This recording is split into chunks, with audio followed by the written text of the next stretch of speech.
I think we are ready to start with our first speaker. His name is Jannis Riebschläger, and he will talk about how to succeed as a creative digital nomad. Find clients and build your business with a camera, paintbrush, or laptop on the go. So Jannis, he is a true digital nomad. He has been traveling the world for over 10 years. On his 18th birthday, he founded his first company, and soon after this, his first travel movie got screened in all cinemas around Germany, my goodness, my neighbor country. So, he has been producing videos for international brands such as Iglo, eBay, and TUI Cruises on all 7 continents, but he also works for local businesses and supports them. He has built multiple income streams around his creative skills that allow him to travel non-stop and do whatever he wants to do. And he's not the first time here at Bansko Nomad Fest. He was a speaker last year as well, I think at the main stage, if that's correct, right?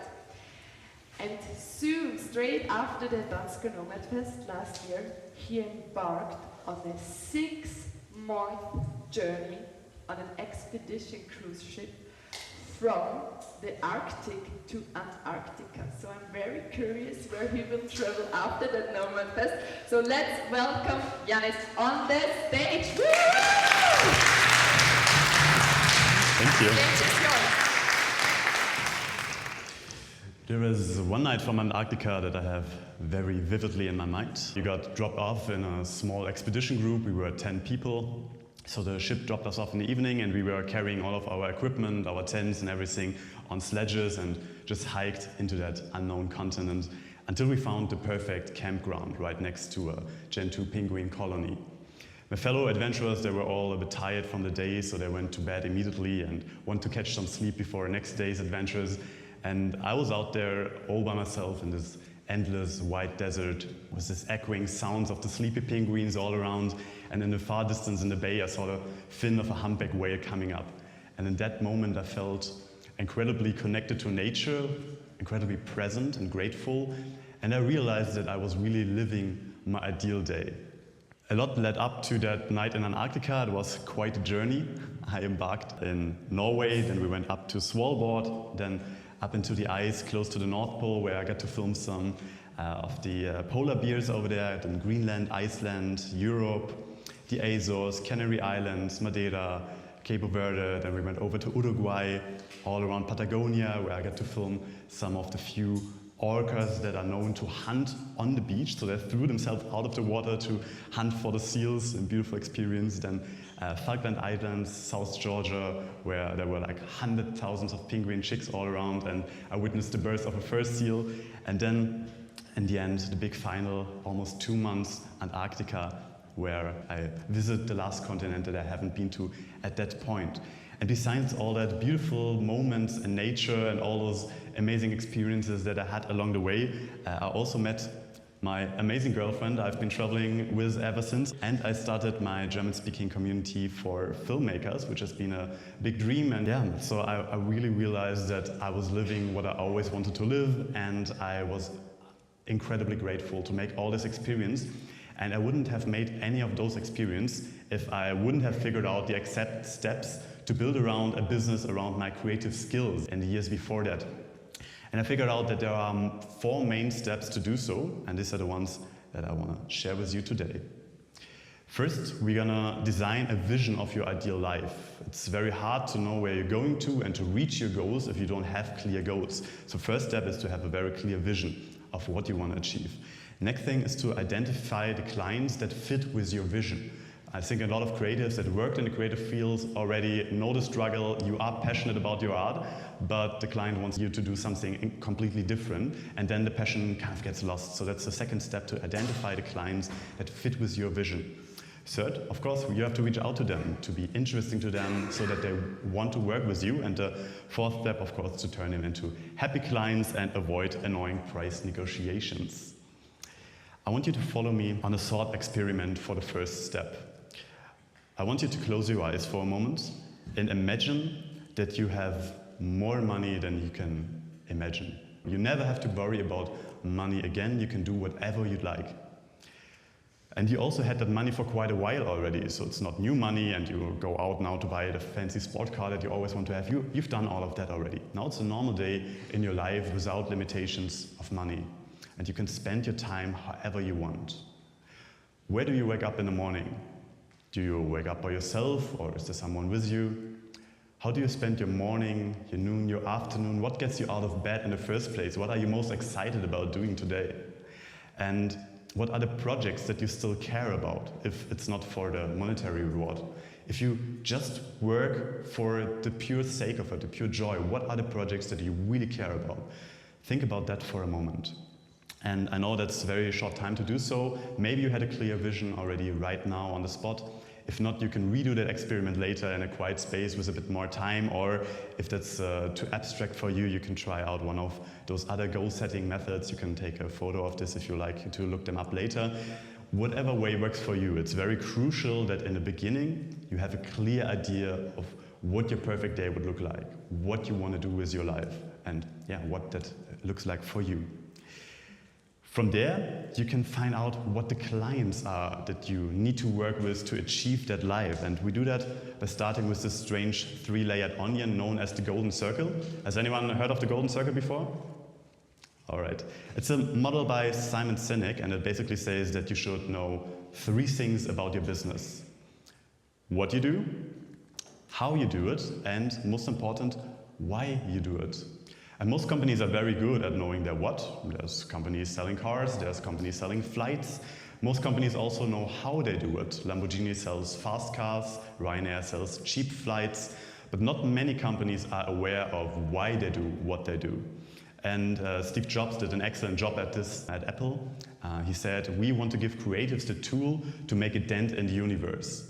And that way, no one was confused that a computer company suddenly started producing MP3 players and phones, because it was still aligned with their overall vision to create those tools for creatives. So the first step after you know what your ideal day looks like is to analyze the elements of your ideal day. Is there something recurring? Is there something that got you really excited? What is really your driver if it's not the money anymore? What motivates you? What are the projects that you care about? How do you want to spend your days? So that you know your why you do what you do. And that's a real game changer, because in my experience, 90% of the struggle with clients comes from them wanting you to do one thing while you actually want to do another thing. Or even worse, the clients want you to do something that you don't want to do at all and you only do it for the money.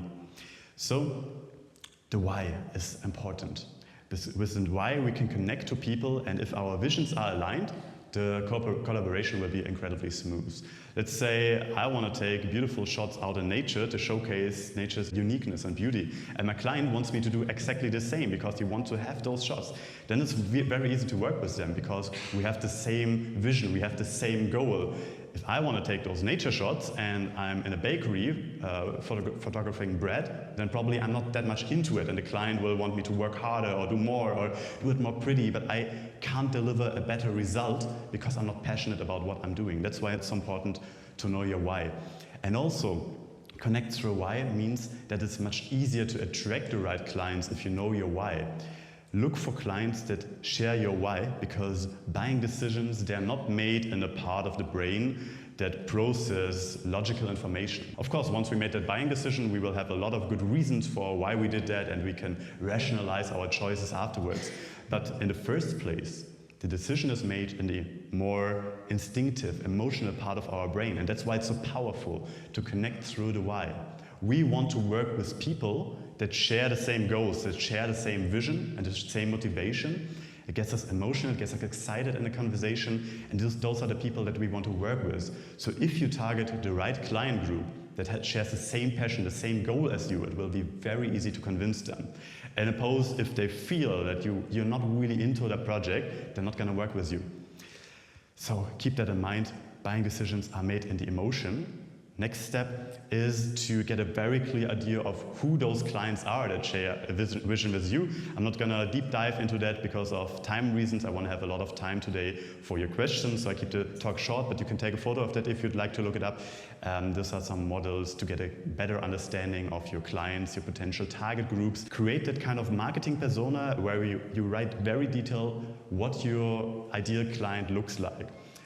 What are they passionate about? What are their goals? What kind of niche are they working in? So that you know who you target. If it's hard for you to work with those abstract personality models or something like that, you can also do it in a bit more practical way, that you think about what topics you are passionate about. Do you love working from cozy coffee shops? Do you love waking up by the beach? What are the topics that you enjoy? Then write them all into one column, into the next, and give them points of how much passion you feel for these different topics. In the next column, you rewrite the same topics and you write how well you know them. So if there is, for example, coffee shops and you have a cousin running a coffee shop and you know how they work, what the challenges of coffee shops are, give them 10 points.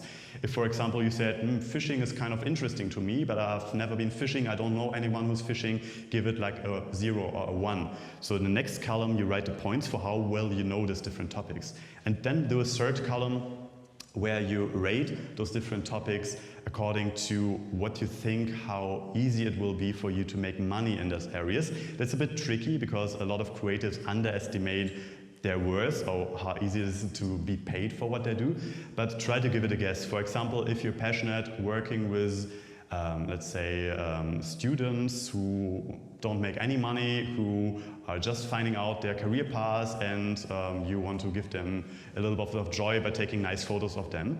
Probably you don't give as much value to them as you would, for example, for a big company that has all those photos on the website to promote their business, to gain new clients.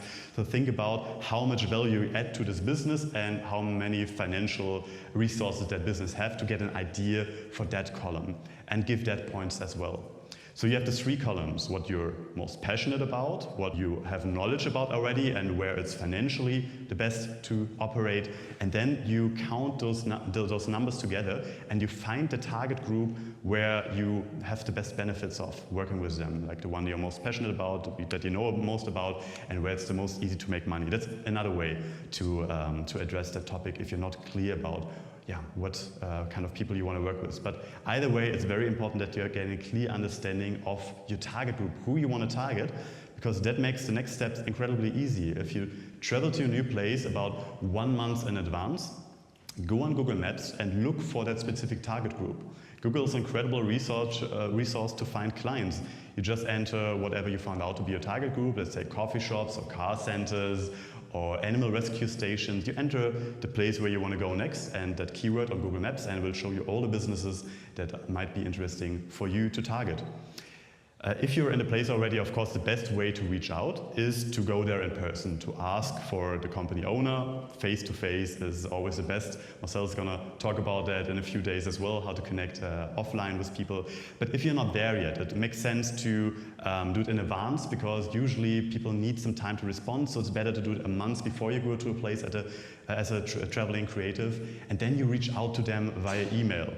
Of course, that's going to be a red flag for many of you. Oh, I've sent emails out already and never got a response. It might be because you said something like, okay, hey, I want to work with you, please hire me. But if you design your emails the right way, they won't go unnoticed. Here's some of the most important components of a good email. You can take a photo of that as well if you like. Of course, in the beginning, you need an attention-grabbing subject so that the email is opened in the first place.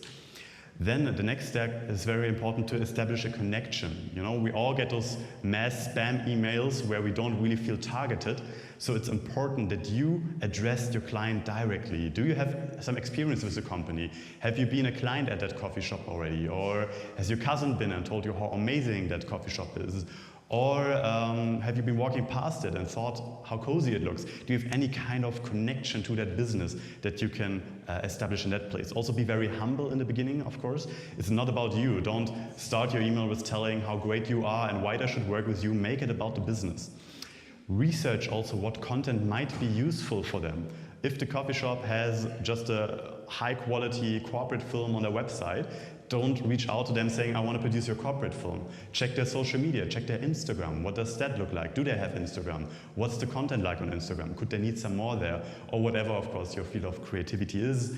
Check out the designs if you're a painter. Like, do they have an empty wall in the coffee shop where you might be able to design something to make it feel nicer and more cozy? So do your research where you can add value to the business. And then the next step might be quite controversial, but I'm a huge advocate for offering a free test project. Especially in the beginning, if you don't have a big portfolio yet. Imagine you're the client, you receive an email by someone that did his research, he knows how to deliver value to your business, and he also seems passionate about your business and really wants to work with you. That gets you excited. You do want to work with them, but there's also always this little doubt in your head, like, but what if they just take my money and don't deliver, or don't deliver good quality? They don't know you, so why should I trust you? It's easiest if you offer a free test project in the beginning, if your portfolio isn't that big yet. Let's say I want to produce for a coffee shop a set of 10 social media reels. I can offer them one social media reel for free. Just do a free production, and if they love it, then they can still hire you for the big package. Of course, in order for that to work, you need to be very specific about your offer. Mention a specific time frame, like, hey, next week Monday I can come and film that free reel for you. Also state your expectations, like, I'm reaching out to you because I would like to produce that set of 10 social media reels for you, so that you can take your Instagram to the next level, so that it looks more inviting for your potential clients. So that there's no risk for you involved, I'm gonna produce one of them for free for you so you can try out my quality. So be specific about that you want to collaborate with them. Don't just say, hey, I'm gonna produce a free video, because afterwards they might not be interested in keeping up the work with you. Then it's a point where you can briefly manage your qualifications, but keep it short. It's just if you have something very specific. If you are reaching out to a coffee shop and you have done the same for another coffee shop, send them the Instagram where all the videos are, or a specific video that you did for another coffee shop. Do it only if it's specific for that business, if it adds trust. And then also make the next step very clear. Include a call to action in your email, like, hey, if that sounds good, I would love to hop on a call with you. How does next week, Thursday, 9 a.m. sound for you? So make it specific what the next step is so that it's easy to follow. With all of those components, I know that there might be some objections, but I've been teaching those steps to write an email to many of my filmmaking students, and they had incredible results. Reaching out, doing that free test project, and once they deliver amazing work, the clients will want to keep up the work with them. Because there's a lot of clients who want to hire creatives, and they thought about a video, a photo shoot, a restyling of the coffee shop, or whatever you offer already. But one of the main things that kept them back is, like, how do I find someone that actually can deliver? And once you establish this trustful connection with the free project, they will want to work with you. I had this experience hundreds of times. Of course, for that to work, it's important that you invest in your skills and you become really good at what you do. If the free test project is kind of okay-ish, of course they don't want to keep up the work with you. And it's also very important that you keep in mind it's a free test project. So maybe you think it's free, I don't want to give like all my energy into it, but it's important to keep in mind that for the client, it's a test of what you can do for them. So although it's a free project, give it all your heart and show what you're able of, show what you're capable of doing. So invest in your skills. It doesn't need to be a fancy university education. The clients usually don't care about where you studied, they care about what you can deliver. So work on your skills so that you can deliver in that free test project. And now it's the exciting point. We did our free test project, we delivered amazing work, the client is happy, the client does want to work with us, so we have to sell. Selling has to do with only one word, and that's listening. A lot of people, when it comes to sales, especially creatives, they hate selling usually. They are like, oh, now I have to pitch and I have to be pushy to convince the client to buy from me, but it's actually the exact opposite. You don't have to tell them a lot. You just have to ask them questions so that you really gain an understanding of who the client is, what his challenges are, how you might help them. And then in the end, you can make your pitch very brief, just explaining, hey, I heard you're there right now, these are your clients, this is your challenge right now, that's what you want to reach. I'm sure that we can reach that goal by doing that. Make your pitch very short, and the rest of the time just listen. The client will sell themselves. The thing that the client wants to achieve is that they feel understood, that they gain the trust that you know where they're at and that you know how to get them to where they want to go. So listen when you sell. Of course, then there's still the struggle. The client might find amazing what you offer them. They might want to work with you, but some clients will still start a price negotiation. There's, in my experience, 3 types of price negotiators. There's the first type, they actually love what you do, they think your price is absolutely fair, but they're just always negotiate. They always try to get the best possible price. Then there's the second type, they do see some value in what you do, they would like to work with you, but they don't see enough value in what you do to pay your rate. They think your price is too high for what you offer. And then there's the third type, they do love what you offer, they see the value, they would love to hire you, but they don't have the financial resources to actually work with you. They don't have enough money. With either of those 3 types, the only correct answer is, when they ask you to reduce the prices, sure, we can make the project more budget-friendly. What part of the service would you like to leave out? Make it very clear that they will not get the same result if they want to pay a lower fee, that your prices are fixed. Once you give them the feeling that your prices are negotiable, that you don't really stick to your prices, you're going to have trouble with them over and over again. Make it very clear that this is the price for that service. And if they want to pay less, they're going to receive less. The first type will typically immediately agree with your price after you mention that because they want the full package. The third type, the one that doesn't have the budget, they're going to be happy about an offer like this. Like, sure, let's do a smaller project because they want to work with you, but they cannot afford your full package. And then there is this middle category. They don't see all the value in what you're doing. They are not convinced that you give enough value. And then a lot of creatives fall into the trap of negotiating like, yeah, but I have to my equipment expenses and I'm putting so much work and time into it and that's why you should pay me that rate. That doesn't matter to the client. They want to know what's in for them. So in order to negotiate who gets the bigger part of the cake, negotiate about how you can bake more, how to create more value for the both of you. So that could be, for example, if I'm going on a video shoot. It's easy for me to take photos as well. It doesn't take me much more time. But if the client thinks about hiring a videographer and a photographer, then he will have to pay 2 people, and that's a big budget that he has to spend on those 2 people. So if I offer, hey, I can take the photos for you as well, and you just pay me like, let's say, €50 extra, it's a win for me because I'm not spending much extra time, but I'm getting extra money, and it's a win for the client as well because he gets a full photo shooting for maybe €50. What would have been like €1,500 if you would have booked an extra person. So try to find win-win situations where both of you benefit. That's it. Let's quickly recap what we talked about today. Design a vision of your ideal life. It's crucial to know where you want to go. Second, identify the clients that fit your vision, so you work with the right people. Then, deliver value first, so that they have an easy time saying yes to your offer. And in the end, sell through listening. Make it about the client and understand the client. If you happen to speak German and you're interested in photography or filmmaking, please join my free filmmaking workshop in September. You can sign up at www.freedomfilmmaker.de. And for all of you, no matter what language you speak, I'm happy to connect on Instagram. Reach out to me if you see in my story that I'm around you or in the same country. I'm always happy to share a night at the campfire or be creative together. And I'm looking forward to hear your success stories of your creative business. Thank you.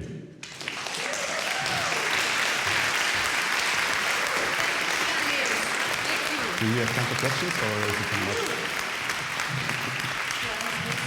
Yes, which side do you prefer? Thank you. I think you're certainly a role model for many, many creatives out there. And we will head into Q&A soon, but I have a question first. I gotta take the power. So, according to the Golden Circle, what is your why? I want to empower passionate people to live a life according to their own values. So I did this in multiple ways. In the beginning, I did it through video productions that I worked with entrepreneurs who were just building up their business. So usually like smaller companies or single-owned companies. And that way I empowered them to grow their business, to gain more clients. And now I do it more through teaching. I work with filmmakers who want to build a business around their passion, and I give them the tools to build up that business. In the German-speaking community. In the German-speaking community, unfortunately. Well, German is a beautiful language, don't you think so? Yeah, it's worth to learn. Glaube ja, oder? Ja, auf jeden Fall. Okay, my dears, let's head into Q&A. Raise your hands and you will get the mic. Who has a question? Like, this is an expert. Don't be shy. Let's go. Okay, but just please wait for the mic. We have a mic runner lady. Hello, Jannis. Thank you for the talk. I have a question. So, how do you deal? I feel like I'm a painter. I paint murals, so I go to places and I try to offer my services. But I feel like, for example, for mural painting, there is a mental model around this that you will do it for free, that it's a volunteer thing. And I think that's a pattern in the creative space, no? So how to deal with that and how to show that there is value in what you're doing. I know how to frame that value, but I think sometimes my barrier that I find a lot is that I find that it's given for granted that you will do it for free because they're giving you a space to make your art. Okay. So the steps are exactly the same like I showed before. Of course, in your case, we need to think about what makes sense as the free, risk-free tryout in your case. I can imagine, for example, if you want to like paint the whole wall of the coffee shop, you know, you have a very nice design idea for them. I could imagine if it's, I don't know how much work it is for you, but I could imagine you doing the design like on paper, what it could look like, so that the coffee shop has a clear idea already what the result would look like, that they can picture in their head how much more beautiful and attractive to clients the coffee shop is going to be like after you painted that wall, so that you offer that design for free. That could be something that I could imagine in your case. Thank you. Sure. Any other questions? Raise your hands. Yeah, there. Just wait for the mic. You will do a lot of steps, my dear. Yeah, I was wondering, it was mentioned in the intro that you managed to build up multiple income streams out of your creative business. And I was wondering, like, what those income streams are that you build around. Yeah, sure. So one that I was talking about in this talk, of course, is the client work. Another thing is stock videos. I've been taking like stock videos in like some very rare places, like filming the GNU migration in Tanzania, and now in that article, of course, like this shots that you don't find so much on the stock platforms, so they still sell quite well. Then, of course, e-learning. I've been producing my first online courses 8 years ago. I've got like over 15,000 students on Udemy right now. So that's like some passive income that I've built with my camera around my creative skill. Of course, sometimes it's also licensing, so that some companies, they see my videos not on the stock platform, but on my YouTube or my Instagram, and they reach out to me if I can license that footage to them. This is some of the income streams. Then when I was back in Germany for a while, I was renting out my equipment as well. When I wasn't so active in video productions, that was an additional income streams. I think these are the main ones. Oh, and I forgot to mention, I produced that travel movie like in 2015, and I'm still earning royalties from that movie. So when people buy it or stream it, it's another income stream. Okay, thanks. Other questions? Yeah, here in the front. Okay, Hi. let's go, Eva. Yeah, Good thank you morning. very much for this inspiring talk. And just a very simple question.